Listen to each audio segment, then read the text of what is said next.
ಇವತ್ತಿನ ದಿನ ನನಗೆ ವಿಶೇಷವಾಗಿ ಸುದಿನ. ನನ್ನ ಜೀವನದಲ್ಲಿ ಇಂಥ ಅವಕಾಶ ಬರುತ್ತೆ ಅಂತ ಅನ್ಕೊಂಡಿರ್ಲಿಲ್ಲ. ನಿಮ್ಗ್ಯಾರಿಗೂ ಗೊತ್ತಿಲ್ಲ ನೋಡಿ, ಇಲ್ಲಿ ಕೂತಿದಾರಲ್ಲ ಚಿದಾನಂದ್ ಸರ್, ರಮೇಶ್ ಸರ್ ನನ್ನ ಗುರುಗಳು. ನನಗೆ ವಿದ್ಯೆಯನ್ನ ಹೇಳಿಕೊಂಡು ಬರಗೂರಲ್ಲಿ ಆಂಜನೇಯ ಸ್ವಾಮಿ ಗ್ರಾಮಾಂತರ ಪ್ರೌಢಶಾಲೆಯಲ್ಲಿ 8, 9, 10ನೇ ತರಗತಿನಲ್ಲಿ ನಾನು ನನ್ನ ಗುರುಗಳು ಜೊತೆಯಲ್ಲಿ ವೇದಿಕೆಯನ್ನ ಹಂಚಿಕೊಂಡಿರ್ತಕ್ಕಂಥದ್ದು ಇವತ್ತು ಅರ್ಥಪೂರ್ಣವಾದ ಮತ್ತು ವಿದ್ವತ್ ಪೂರ್ಣವಾದಂತಹ ವೇದಿಕೆ. ನಮ್ಮ ಗುರುಗಳ ಜೊತೆಯಲ್ಲಿ ಅವ್ರ ಜೊತೆಯಲ್ಲಿ ಕೂತ್ಕೊಂಡಿರ್ತಕ್ಕಂಥದ್ದೇ ನಮ್ಮ ಪುಣ್ಯ. ಅವರು ಮುಂದುಗಡೆ ಪ್ಲಾಟ್ಫಾರ್ಮ್ ಮೇಲೆ ಪಾಠ ಮಾಡೋರು, ನಾವು ಎದುರುಗಡೆ ಡೆಸ್ಕ್ ಅಲ್ಲಿ ಕೂತ್ಕೊಂಡು ಸಾಮಾನ್ಯ ವಿದ್ಯಾರ್ಥಿಯಾಗಿ ಅವರ ಪಾಠವನ್ನ ಕೇಳ್ತಾ ಇದ್ದೆ.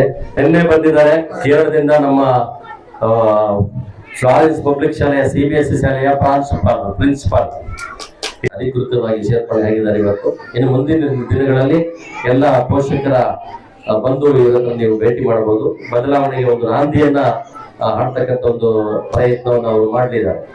ಇನ್ನು ಮುಂದಿನ ಮಾತುಗಳು, ಇದು ಪ್ರತಿ ವರ್ಷ ನಾವು ಅಪ್ಪಂದಿರ ದಿನಾಚರಣೆ ಅಂತ ಮಾಡ್ತಿದ್ವಿ.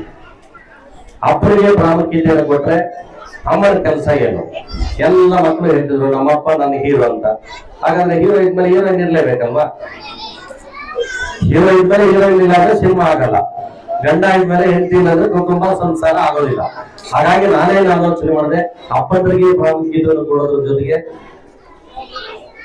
ಅಮ್ಮನಿಗೂ ಕೂಡ ಪ್ರಾಮುಖ್ಯತೆಯನ್ನು ಕೊಡೋದ್ರ ಮುಖಾಂತರ ಅಪ್ಪ ಅಮ್ಮನ ಸೇರಿಸಿ ಪೇರೆಂಟ್ಸ್ ಡೇ ಅಂತ ಹೇಳಿ ಮಾಡೋಣ ಅಂತ ಹೇಳಿ ನಾನು ಹೇಳಿದಕ್ಕೆ ಎಲ್ಲ ಶಿಕ್ಷಕರು ಒಪ್ಪಿಗೆ ಕೊಟ್ಟರು.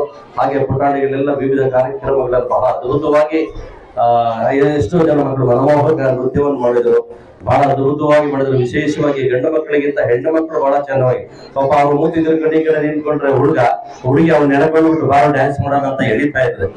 ಅಂದ್ರೆ ಅಲ್ಲಿಗೇನು ಹೆಣ್ಣು ಮಕ್ಕಳೇ ಸ್ಟ್ರಾಂಗ್ ಗುರು ಅನ್ನೋ ರೀತಿಯಲ್ಲಿ ತೋರಿಸ್ಕೊಟ್ರು. ಯಾವತ್ತೂ ಹಾಗೇನೆ ಅವರು ಕಲಿಕೆಯಲ್ಲಿ ಇರ್ಬೋದು, ಯಾವುದೇ ಕಾರ್ಯಕ್ರಮಗಳನ್ನ ಮಾಡಿದ್ರೆ ಬಹಳ ಉತ್ಸುಕತೆಯಿಂದ ಭಾಗವಹಿಸ್ತಾರೆ ಹೆಣ್ಣು ಮಕ್ಕಳು. ಇಲ್ಲಿ ಬಂದಿರ್ತಕ್ಕಂಥ ಗಂಡು ಮಕ್ಕಳಿಗಿಂತ ನೋಡಿ ಹೆಣ್ಣು ಮಕ್ಕಳೇ ಬಹಳ ಬಂದಾಗೆ ಹೇಗಿದೆಯೋ ನಗು ಅವ್ರ ಮುಖದಲ್ಲಿ ಈಗಲೂ ಹಾಗೆ ಇದೆ. ಗಂಡು ಮಕ್ಕಳಿಗೆ ಅರ್ಧ ಗಂಟೆ ಹಾಕೋಸೋದಕ್ಕೆ ಆಗ್ಲಿ ಕೆರ್ಕಂಡು ಈ ಕಡೆ ಗೆದ್ದ ಅಲ್ಲಿ ಹೋಗಿ ಒಂದ್ 4 ರೌಂಡ್ ಹಾಕೊಂಡು ಬಂದ್ಬಿಡ್ತಾರೆ. ಹೆಣ್ಣು ಮಕ್ಳು ಆಗಲ್ಲ, ಅವ್ರು ಕೇಳೋ ಅಂತ ಹೇಳ ಸ್ಕೂಲ್ ಹತ್ರಕ್ಕೆ ಬಂದು ಏನಾದ್ರು ವಿಚಾರ ಮಾಡ್ಕೊಂಡು ಹೋದ್ರಿಂದ ಬರ್ತಾ ಇದ್ದು ಸಂಖ್ಯೆನೇ ಕಡಿಮೆ. ಹೀಗಾಗಿ ಇದು ಒಂದು ಆರೋಗ್ಯಕರವಾದಂಥ ಬೆಳವಣಿಗೆ ಅಂತಲೇ ನಾವು ಭಾವಿಸ್ಬೋದು. ಇನ್ನು ಪೇರೆಂಟ್ಸ್ ಬಗ್ಗೆ ಹೇಳೋದಾದರೆ, ಒಂದು ನಾನು ನಿಮ್ಮಲ್ಲಿ ಹಂಬಲ್ ರಿಕ್ವೆಸ್ಟ್ ನಂದು, ಈಗ ನಾವಂತೂ ಓದಲಿಲ್ಲ, ನಮ್ಮ ಮಕ್ಕಳನ್ನ ಓದಲಿ ಅನ್ನೋ ಅಭಿಪ್ರಾಯನೇ ಭಾಳ ಪೇರೆಂಟ್ಸ್ನಲ್ಲೂ. ಈಗ ನಮ್ಮ ಶಿಷ್ಯರು ಸಾಕಷ್ಟು ಜನ ಇದ್ದಾರೆ, ಸರ್ ನಾವಂತೂ ಓದಲಿಲ್ಲ, ನಮ್ಮ ಮಕ್ಕಳನ್ನ ಓದಲಿ ಅಂತ ಆಸೆ ನಮಗೆ ಅಂತ ಹೇಳ್ತಾರೆ. ಸಂತೋಷ. ನಮ್ಮ ಮಕ್ಕಳು ಓದಲಿ ಅಂತಂದು ನಮ್ಮ ಮಕ್ಕಳು ಅದಾಗಬೇಕು ಇದಾಗಬೇಕು ಅಂತ ನಾವು ಕನಸು ಕಾಣ್ತಾವಿಲ್ಲ, ಅದು ತಪ್ಪಲ್ಲ, ಅದು ಸಂತೋಷನೇ. ಆದರೆ ಯಾವಾಗಲೂ ನಮ್ಮ ಕನಸನ್ನು ಈಡೇರ್ಸೋಕ್ಕೆ ಮಕ್ಕಳನ್ನ ನಾವು ಬಳಸ್ಕೋಬಾರ್ದು. ಅದಕ್ಕೆ ಬದಲು ಮಕ್ಕಳನ್ನ ಅವ್ರ ಕನಸನ್ನು ಈಡೇರಿಸ್ಕೊಳ್ಳೋಕ್ಕೆ ನಾವು ಅವಕಾಶ ಮಾಡಿಕೊಡ್ಬೇಕೆ ಹೊರತು ನಮ್ಮ ಕನಸನ್ನು ಅವ್ರ ಮನಸ್ಸಿನ ಮೇಲೆ ಒತ್ತಡ ತರಬಾರ್ದು ಅಂತ ನಾನು ನಿಮ್ಮಲ್ಲಿ ವಿನಮ್ರವಾಗಿ ಕೇಳ್ಕೊಳ್ತಕ್ಕಂಥ. ಸ್ವಚ್ಛಂದವಾಗಿ ಅವ್ರನ್ನ ಬಿಟ್ಟರೆ ಅವ್ರಿಗೆ ಏನು ಅನಿಸುತ್ತೋ ಅದಾಗಬೇಕು ಅಂತ ಅಂದ್ಕೊಳ್ತಾರೆ, ಅವ್ರದ್ದೇ ಆದಂಥ ಕನಸನ್ನು ಅವ್ರು ಈಡೇರಿಸ್ಕೊಳ್ತಾರೆ. ಅದು ಭಾಳ ಮುಖ್ಯ. ಆ ಒಂದು ದಿಸೆಯಲ್ಲಿ ನೀವೆಲ್ಲರೂ ಸಹ ಕೈ ಜೋಡಿಸಿ ನಿಮ್ಮ ಮಕ್ಕಳ ಭವಿಷ್ಯ ಉತ್ತಮವಾಗಿರಲಿ. ಮಕ್ಕಳ ಕನಸನ್ನು ಈಡೇರ್ಸೋಕ್ಕೆ ನೀವು ಹೆಗಲು ಕೊಡ್ರಿ, ಅವ್ರ ಜೊತೆಯಲ್ಲಿ ಸಹಕಾರ ನೀಡ್ರಿ. ಅವ್ರಿಗೆ ಕೈಲಾದಷ್ಟು ನೀವು ಅಂದರೆ ಮಕ್ಕಳು ಚೆನ್ನಾಗಿರ್ಬೇಕಂತ ಎಲ್ಲ ತ್ಯಾಗನೂ ಮಾಡ್ತೀವಿ, ಹಂಗೆ ಅವ್ರ ಕನಸನ್ನು ಈಡೇರಿಸ್ಕೊಳಕ್ಕೂ ನಾವು ತ್ಯಾಗ ಮಾಡೋರಿಗೆ ಏನು ತಪ್ಪಿಲ್ಲ. ಆ ಒಂದು ನಿಟ್ಟಿನಲ್ಲಿ ನೀವೆಲ್ಲ ಸಹಕಾರ ಕೊಡೋದ್ರ ಮೂಲಕ ನಿಮ್ಮ ಮಕ್ಕಳು ಏಳಿಗೆಯಲ್ಲೇ ಸಂತೃಪ್ತಿಯನ್ನು ಕಾಡ್ರಿ ಅಂತ ಈ ಸಂದರ್ಭದಲ್ಲಿ ಹೇಳ್ತಾ ನಮ್ಮ ಅಭಿಪ್ರಾಯನ ಹಂಚ್ಕೊಳ್ಳೋಕ್ಕೆ ಅವಕಾಶ ಮಾಡಿಕೊಟ್ಟಂತ ಎಲ್ಲರಿಗೂ ಧನ್ಯವಾದಗಳು ಅನಿಸಿ ನಾನು ಮಾತು ಮುಗಿಸ್ತೀನಿ. ನಮಸ್ತೆ. ಮಕ್ಕಳು ಡ್ಯಾನ್ಸ್ ಮಾಡ್ತಾ ಇದ್ರು, ಆ ಮಕ್ಕಳ ತಂದೆ ತಾಯಿಗಳ ಮುಖದಲ್ಲಿ ಎಷ್ಟು ಸಂತೋಷ ಇತ್ತು ಅಂತ ನಾನು ಹಂಗೆ ಅಬ್ಸರ್ವ್ ಮಾಡಿದೆ. ತುಂಬಾ ಖುಷಿ ಪಡ್ತಾ ಇದ್ರು. ಅಂದ್ರೆ ಮಕ್ಕಳೇ ಪೋಷಕರ ಪ್ರಪಂಚ ಆಗಿತ್ತು. ಈ ವೇಳೆ ಅವರು ಡ್ಯಾನ್ಸ್ ಮಾಡುವಾಗ ಎಷ್ಟು ಚೆನ್ನಾಗಿ ಅಬ್ಸರ್ವ್ ಮಾಡ್ತಾ ಇದ್ರಿ, ಎಷ್ಟು ಖುಷಿ ಪಡ್ತಾ ಇದ್ರಿ. ಅಂದ್ರೆ ಪೋಷಕರ ಪಾತ್ರ ಮಕ್ಕಳ ವಿಚಾರದಲ್ಲಿ ಅವರ ವ್ಯಕ್ತಿತ್ವವನ್ನ ರೂಪಿಸುವಲ್ಲಿ ಬಹಳ ಮುಖ್ಯವಾದದ್ದು. ಅದಕ್ಕೆ ಹೇಳ್ತಾರೆ ತಾಯಿಯೇ ಮೊದಲ ಗುರು ಅಂತ. ನಾನು ನೋಡಿದ ಮಟ್ಟಿಗೆ, ನಾನು ಇದೇ ಊರಿನವನಾಗಿದ್ದು, ಇದೇ ಊರಿನ ವಿದ್ಯಾರ್ಥಿ ಆಗಿದ್ದೆ, ಇದೇ ಊರಿನ ಶಿಕ್ಷಕನಾಗಿ ಕೆಲಸ ಮಾಡಿದೆ, ಇದೇ ಊರಿನ ಪೋಷಕನಾಗಿಯೂ ಸಹ ನಾನು ಇದ್ದೆ.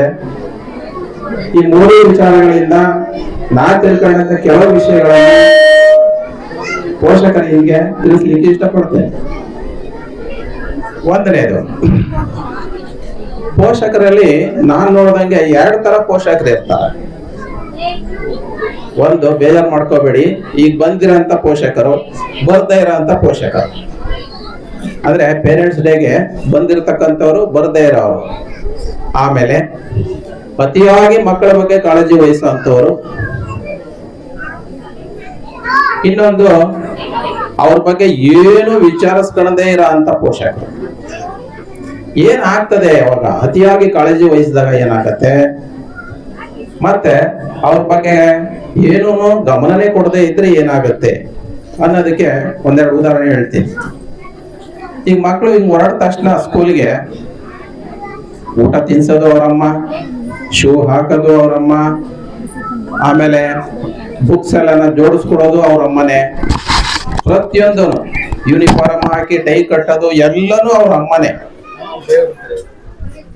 ಇದರಿಂದ ಮಕ್ಕಳಿಗೆ ಏನು ಗೊತ್ತಾಗುತ್ತೆ, ಅಮ್ಮ ಇಲ್ಲ ಅಂದ್ರೆ ನನಗೆ ಯಾರು ಬಟ್ಟೆ ಹಾಕೋರೇ ಇಲ್ಲ, ಶೂ ಹಾಕೋರೇ ಇಲ್ಲ ಅನ್ನೋದು ಮನಸ್ಸಿಗೆ ಬರುತ್ತೆ.